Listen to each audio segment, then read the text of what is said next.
कहानी की शुरुआत में हमें एक पैम्पलेट दिखाया जाता है जिसमें बताया जाता है कि यूनिवर्सिटी में मेल स्टूडेंट्स की जरूरत है जिससे कि प्रिजन में रह रहे लोगों के ऊपर साइकोलॉजी एक्सपेरिमेंट कर सकें। इस चीज के लिए उन्हें प्रतिदिन $15 दिया जाएगा। ये जानकर बहुत ही सारे लड़के इंटरव्यू देते हैं। हैरानी की बात तो ये थी कि जब उन सभी से सवाल किया जाता है कि तुम गार्ड बनना पसंद करोगे या फिर प्रिजन, वो सभी प्रिजनर बनने के लिए कहते हैं। फिर इंटरव्यू के बाद उन सभी लोगों को गार्ड और प्रिजनर में बांट दिया जाता है, जिसके बाद डॉक्टर फिल उन सभी लोगों को बताते हैं कि ये सिर्फ एक एक्सपेरिमेंट है जिससे कि हम इंसानों के अंदर होने वाले साइकोलॉजिकल बदलावों को समझ सकेंगे और जब वो जेल के अंदर होते हैं तो फिर उनके अंदर किस तरह के बदलाव आते हैं। इसके बाद हम डैनियल नाम के एक लड़के को देखते हैं जिसने कि इंटरव्यू दिया था और इसमें उसे प्रिजनर चुना गया था। इस वजह से उसे पुलिस अरेस्ट कर लेती है। उसके यूनिवर्सिटी में पहुंचने के बाद उसे पूरी तरह से नेक्ड कर दिया जाता है। ये सारी चीजें प्रोफेसर फिल और उसकी टीम देख रही होती है। फिर प्रोफेसर फिल के पास जैसी नाम का एक आदमी आता है जो कि एक्सपेरिमेंट के बारे में प्रोफेसर फिल और उसके साथियों से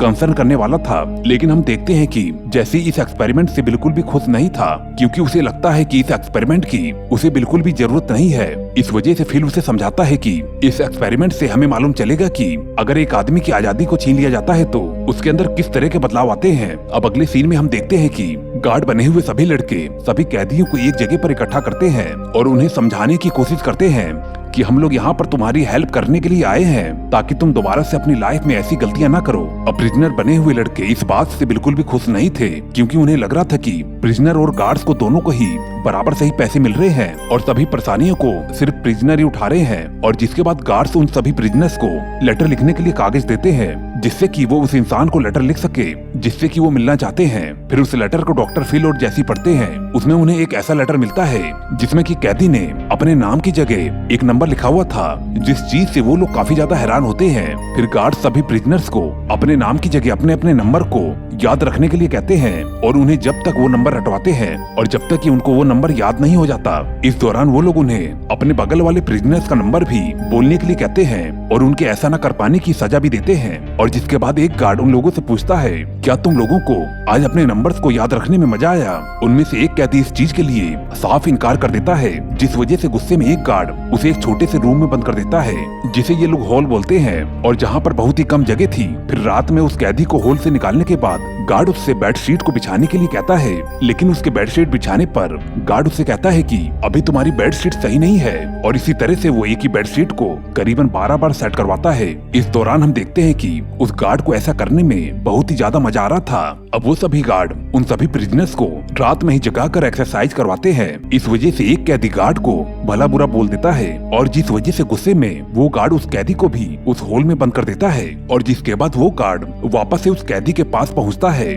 जिसे कि उसने पिछले दिन ही हॉल में बंद किया था। हालांकि उस कैदी ने अपनी बेडशीट को बहुत ही अच्छे से बिछाई थी, लेकिन इसके बावजूद वो गार्ड बेडशीट को पूरी तरीके से खराब कर देता है और उसे वापस से बिछाने के लिए कहता है, जिससे कि वो कैदी गुस्से में उसका गला दबाने लगता है। इस वजह से वो गार्ड उसके सिर के ऊपर डंडे से अटैक करके उसे हॉल में बंद कर देता है। लेकिन इस चीज से उस कैदी को एहसास हो गया था कि अगर वो चाहे तो मिलकर गार्ड्स का सामना कर सकते हैं और इस वजह से वो कैदियों को भी ये बात समझाने का फैसला करता है। अगले दिन जब खाने के बाद गार्ड सभी कैदियों को टेबल से उठने के लिए कहते हैं तो फिर उनमें से एक कैदी ऐसा करने से साफ इनकार कर देता है और कहता है कि जब तक तुम लोग मेरे चश्मे को वापस नहीं करोगे मैं यहाँ से नहीं उठूंगा। इस वजह से गार्ड उसे जबरदस्ती ही पकड़कर हॉल में बंद कर देते हैं। ये देखकर उनके ऊपर नजर रख रहे टीम मेंबर्स फिल को इस बारे में बताते हैं, लेकिन फिल कहता है कि वो लोग आपस में निपट लेंगे। जब अगले दिन गार्ड अंदर पहुँचते हैं तो वो देखते हैं कि कुछ प्रिजनर्स ने अपने नंबर्स को निकाल दिए हैं और खुद को एक रूम के अंदर बंद कर लिया है। हालांकि गार्ड से मिलकर दरवाजे को खोलने की कोशिश करते हैं, लेकिन वो इस चीज में नाकाम हो जाते हैं। इस वजह से वो वापस से फिल के पास पहुंचते हैं और उसे इस बारे में बताते हैं तो फिर वो कहता है कि ये तुम्हारी जिम्मेदारी है कि तुम कैदियों को अपने कंट्रोल में रखो। इसी वजह से वो सभी मिलकर तुम्हारा सामना कर रहे हैं, इस वजह से तुम उन्हें अलग कर दो। इसके बाद वो लोग वापस से उन कैदियों के पास पहुंचते हैं और एक एक करके बंद रूम में हर एक कैदियों से बेडशीट ले लेते हैं। ये देखकर दूसरे सेल के कैदी अपने आप ही अपने बेडशीट को दे देते हैं फिर हम देखते हैं कि पहले गार्ड एक सेल के कैदी को बांधने के लिए दूसरे सेल के कैदी से हेल्प लेते हैं, जिसके बदले में गार्ड्स दूसरे सेल के कैदियों को अच्छा खाना देते हैं और उनमें से चश्मा मांग रहे कैदी का चश्मा भी वापस कर देते हैं। अगले दिन 2 कैदी जेल के दरवाजे को तोड़कर वहां से भागने की कोशिश करते हैं, लेकिन वो पकड़े जाते हैं और जिसकी वजह से उन दोनों को पूरी तरह से नेक्ड करके उनमें से एक को होल में और दूसरे को अकेले ही रूम में डाल दिया जाता है। और जिसके बाद गार्ड उन कैदियों के पास पहुंचते हैं जिन्होंने खुद को लॉक किया था। इस दौरान गार्ड्स धोखे से उनके सेल में कैश डालकर उनके दरवाजे को खोलने में कामयाब हो जाते हैं और तभी होल में मौजूद कैदी बहुत ही बुरी तरह से रोने लगता है और कहता है कि मेरी हालत बहुत ही ज्यादा खराब हो रही है। हालांकि कोई भी उसकी बात नहीं सुनता है, लेकिन जब ये चीज डॉक्टर फिल देखता है तो उसे अपने पास बुलाता है और इस बारे में पूछता है तो वो कैदी कहता है कि मेरी तबीयत ठीक नहीं है, इस वजह से मुझे यहाँ से बाहर जाना है। लेकिन ये सुनकर जैसी कहता है कि तुम बिल्कुल भी बीमार नहीं हो बल्कि कमजोर हो, तब कैदी कहता है कि तुम्हें अंदाजा भी नहीं है कि नीचे कैसा महसूस होता है। जिस पर गुस्से में जैसी कहता है कि तुम 17 साल के हो और तुम क्या मुझे बताओगे कि जेल में कैसा महसूस होता है। और जिसके बाद कैदी फिर से कहता है कि मुझे गार्ड्स बहुत ही ज्यादा परेशान करते हैं। तो फिर कहता है कि तुम खुद ही उन्हें ऐसा करने पे मजबूर करते हो, अगर तुम उन्हें परेशान करना बंद कर दो तो फिर मैं उन्हें ऐसा करने से मना कर दूंगा। अब जिसके बाद कैदी को वापस से जेल में डाल दिया जाता है, जहाँ पर कि वो अपने साथियों को बताता है कि हम यहाँ पर सच में कैदी हैं और चाहकर भी यहाँ से बाहर नहीं निकल सकते जब तक कि हमारा कॉन्ट्रैक्ट खत्म नहीं होता।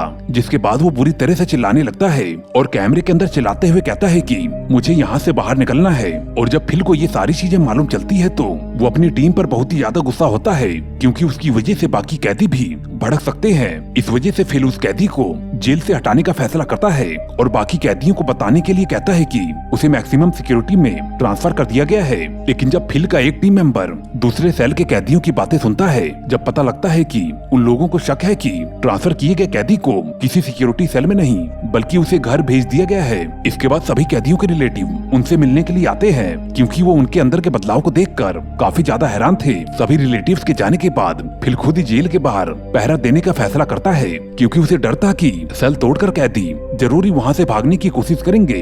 अगले सीन में हम देखते हैं कि रीजन में मौजूद एक कैदी इस बात से काफी ज्यादा परेशान होता है कि अभी तक मैक्सिमम सेल में भेजे हुए कैदी को वापस क्यों नहीं लाया गया है। हालांकि बाकी लोगों को लगता है कि वो घर चला गया है, लेकिन वो कैदी कहता है कि अगर ऐसा है तो वो हमारे हेल्प के लिए क्यों नहीं आया। और तभी गार्ड्स वहाँ पर पहुँच जाते हैं, जो कि उन लोगों को खाना खाने के लिए बाहर बुलाते हैं। लेकिन वो कैदी बाहर जाने से इनकार कर देता है और डॉक्टर से मिलने के लिए कहता है। इस वजह से वो लोग उसे वहीं पर ही बंद कर देते हैं और जिस वजह से वो बुरी तरह से चिल्लाने लगता है। इस वजह से उसे फिल के पास ले जाया जाता है, जहाँ पर उसे एक फादर मिलता है और उससे कहता है कि क्या तुमने यहाँ से निकलने के लिए अपने लॉयर से बात की। अब ये सुनकर वो बहुत ही ज्यादा हैरान होता है और कहता है कि ये एक एक्सपेरिमेंट है, यहाँ पर लॉयर का क्या काम। जिस बात पर फादर कहता है कि तुम एक जेल में हो और तुम्हें अगर यहाँ से निकलना है तो तुम्हें एक लॉयर की जरूरत पड़ेगी। ये सुनकर वो पूरी तरह से घबरा जाता है और कहता है कि मुझे डॉक्टर से बात करनी है, मुझे बिल्कुल भी अच्छा नहीं लग रहा है। जिस वजह से फिल कहता है कि हम तुम्हें अच्छा खाना देंगे और आराम करने के लिए तुम्हारे रूम को साफ करवा देंगे। अगर इसके बाद भी तुम्हें डॉक्टर की जरूरत पड़ेगी तो हम जरूर कॉल करेंगे। फिर गार्ड सभी कैदियों को बार बार ये दोहराने के लिए कहते हैं कि उस कैदी ने बहुत ही ज्यादा बुरा काम किया है। ये सुनकर वो कैदी पूरी तरह से बौखला जाता है, जिससे कि फिल उसके पास पहुंचता है और पहली बार उसका नाम लेते हुए कहता है कि पीटर, तुमने कोई भी बुरा काम नहीं किया और तुम यहाँ पर कैदी भी नहीं हो, तुम कुछ पेपर्स पर साइन करके यहाँ से जा सकते हो। और अब फिल पीटर को आजाद कर देता है। इस वजह से उसके टीम के मेंबर इस वजह से काफी ज्यादा नाराज होते हैं और उससे कहते हैं कि अगर हम ऐसे ही करते रहे तो जल्दी ही ये कैंपस पूरी तरह से खाली हो जाएगा। और फिल कहता है कि मुझे यहाँ पर आए हुए फादर पर बिल्कुल भी यकीन नहीं है, इस वजह से मुझे ऐसा करना पड़ा। और अब जिसके बाद हमें 5वें दिन का सीन दिखाया जाता है, जहाँ पर फिल से मिलने के लिए उसकी वाइफ पहुँचती है, जिसे कि वो अपने एक्सपेरिमेंट के बारे में बताता है और कहता है कि इसकी वजह से उनके लड़कों में बहुत ही ज्यादा बदलाव हुए हैं। दूसरी तरफ जब सभी कैदियों को खाना दिया जाता है तो फिर उनमें से एक उस खाने को खाने से साफ इनकार कर देता है और जिससे कि गार्ड गुस्से में फूड के साथ उसे होल में बंद कर देता है और कहता है कि जब तक तुम खाना नहीं खाओगे तुम्हें यहीं पर बंद करके रखा जाएगा। और फिर एक कैदी को सभी टीम मेंबर्स के पास डिस्कशन के लिए बुलाया जाता है, जहाँ पर जैसी उससे काफी रूडली बात करता है और ये प्रूव कर देता है कि वो बुरा है और इसी वजह से उनको कैद में रखा गया है। इस दौरान वो उससे उसके कई केस के बारे में भी बात करता है जिसके लिए उसे अरेस्ट किया गया था। यहाँ तक कि जैसे ये भी कह देता है कि अगर तुम यहाँ पर मौजूद आखिरी इंसान होगे तो, और तब भी मैं तुम्हें आजाद करने के लिए नहीं कहूंगा। और फिर उसके जाने के बाद उसके सभी टीम मेंबर्स उस कैदी को छोड़ने के लिए कहते हैं, लेकिन फिल इस चीज के लिए साफ मना कर देता है और कहता है कि अगर हम इस तरह से उन लोगों से बातें करके उन्हें आजाद करेंगे तो बाकी कैदी ऐसे ही हमसे बात करने की कोशिश करके यहाँ से निकलेंगे।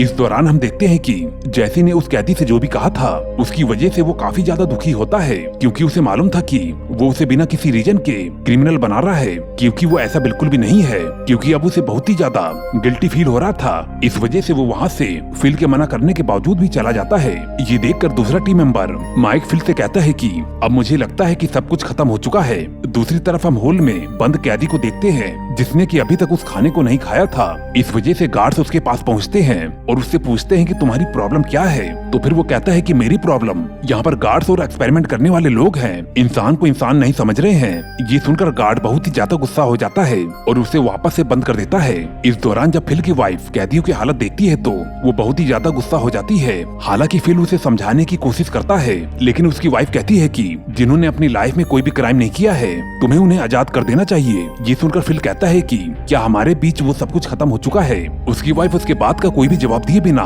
वहाँ से चली जाती है, जिसके बाद हम यूनिवर्सिटी का सीन देखते हैं जहाँ पर अब सभी कैदी वैसा ही कर रहे थे जैसा कि उन्हें गार्ड्स करने के लिए कह रहे थे। उन लोगों ने अभी तक खाना न खाने वाले कैदी को हॉल में बंद करके रखा हुआ है। उनमें से एक गार्ड दूसरे कैदी को गाली देने के लिए कहता है, लेकिन जब वो ऐसा करने से साफ इनकार कर देता है तो फिर वो गार्ड कहता है कि यहाँ पर कोई भी कैदी जब तक सोने के लिए नहीं जाएगा जब तक कि तुम उन सबके सामने खुद को गाली नहीं दोगे। हालांकि वो कैदी उस वर्ड को कहना नहीं चाहता था, लेकिन गार्ड जबरदस्ती ही उसे उस वर्ड को बोलने पे मजबूर कर देता है और फिर कई सारे कैदियों को उसके ऊपर बैठाकर उसे पुशअप करने के लिए कहता है, लेकिन बहुत ही सारा वजन होने की वजह से वो ऐसा नहीं कर पाता और जिसके बाद गार्ड्स कैदियों के साथ बहुत ही बुरी तरह से व्यवहार करते हैं। ये सारी चीजें देखकर फिल खुद को कंट्रोल नहीं कर पाता और वो उन लोगों के पास पहुंचकर बताता है कि अब ये एक्सपेरिमेंट खत्म हो चुका है, इस वजह से यहाँ पर मौजूद सभी लोग आजाद हैं। इसके बाद हमें बताया जाता है कि ये एक्सपेरिमेंट सिर्फ 6 दिन ही चला था और 20 अगस्त 1971 को टर्मिनेट कर दिया गया था।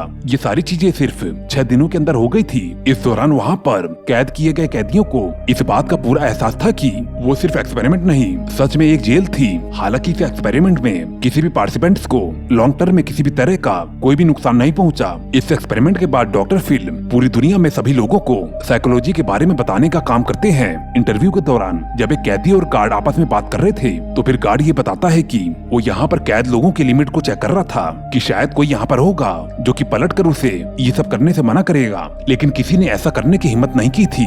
और यहीं पर ये मूवी एंड हो जाती है। दोस्तों, आपको ये कहानी कैसी लगी कमेंट करके जरूर बताना और जाते जाते चैनल को सब्सक्राइब कर लेना। मैं मिलता हूँ आपको ऐसी अगली वीडियो में। Okay, bye.